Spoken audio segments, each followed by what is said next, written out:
You lean forward. You grab your toes. You hold it for 10 seconds and call it done. You have done this before every run, every game, every workout, for your entire life. Somebody told you to do it. A coach, a gym teacher, a parent. You never asked why. But the real answer is far stranger than you think. For decades, scientists have been quietly asking a question that most people assume was already answered a long time ago. Does stretching actually stop you from getting hurt?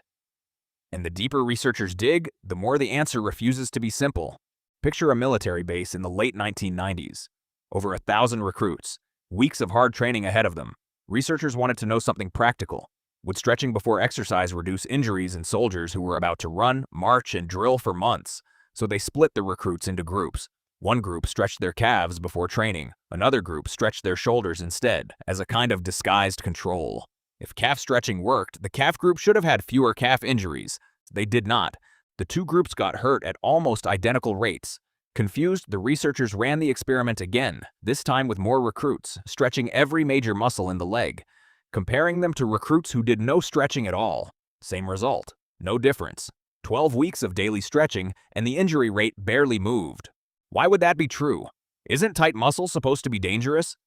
Here is where the story gets stranger. Sports medicine researchers began asking a more basic question underneath all of this. Most sports injuries do not happen when a joint moves beyond its normal range. They happen well within it. A sprinting hamstring tears during ordinary running motion, not while doing the splits. So even if stretching increases how far a joint can move, that extra range often has nothing to do with where the injury actually happens. Some researchers went further. They proposed that stretching a muscle right before intense activity might create tiny amounts of microscopic damage at a cellular level, damage far too small to feel, but enough to slightly weaken the tissue's ability to absorb sudden force. Not injury, just a small trade-off in readiness. You feel loose after you stretch, but loose and resilient are not the same thing.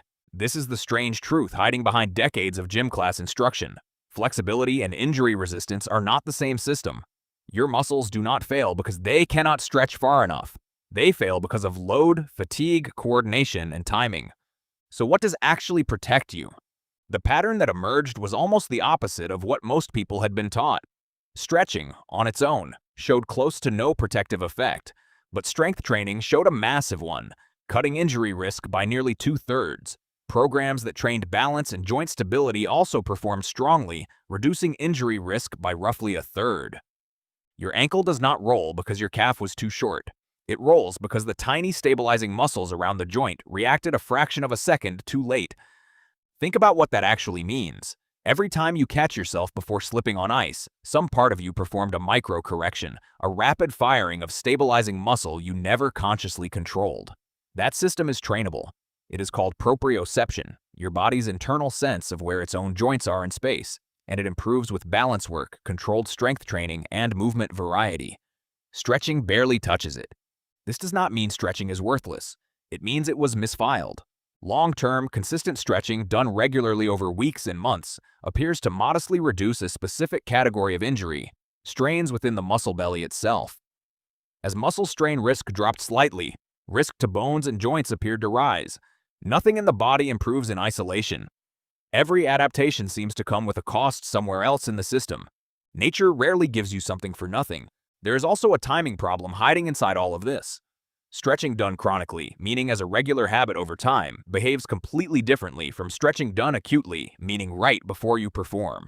Acute static stretching, the kind where you hold a position for 20 or 30 seconds minutes before a sprint or a lift, has been shown in multiple studies to temporarily reduce muscular force output, not by a catastrophic amount, somewhere around 2 to 5%, but in a sport where hundredths of a second separate a personal record from an ordinary run, that is not nothing. So the ritual you learned as a warm-up may be quietly working against the very performance you are warming up for.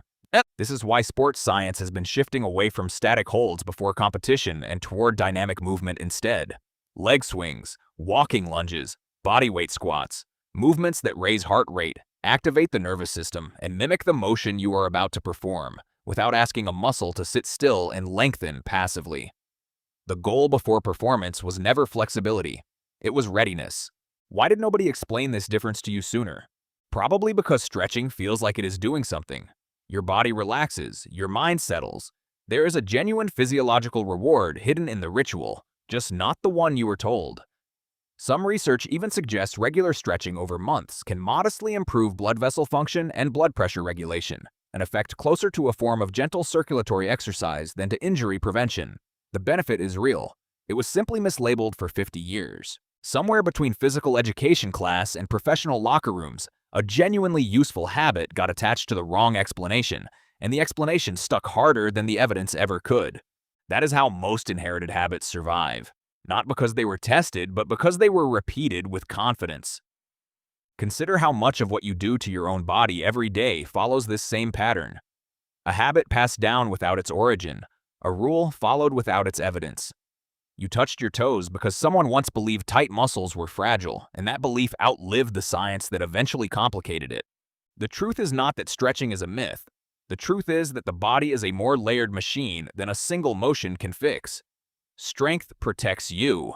Balance protects you. Gradual, controlled loading protects you. Stretching, in its proper place, contributes something smaller and slower. Flexibility, comfort, circulation, but not the shield against injury it was sold as. So next time you find yourself leaning forward, reaching for your toes before you run, notice what you are actually doing. You are not armoring your body against what is coming. You are performing a ritual inherited from a story that was never fully true. And somewhere underneath that ritual, your real protection was always something else. Not the muscle you lengthened, the strength you never trained. If your body still surprises you, subscribe.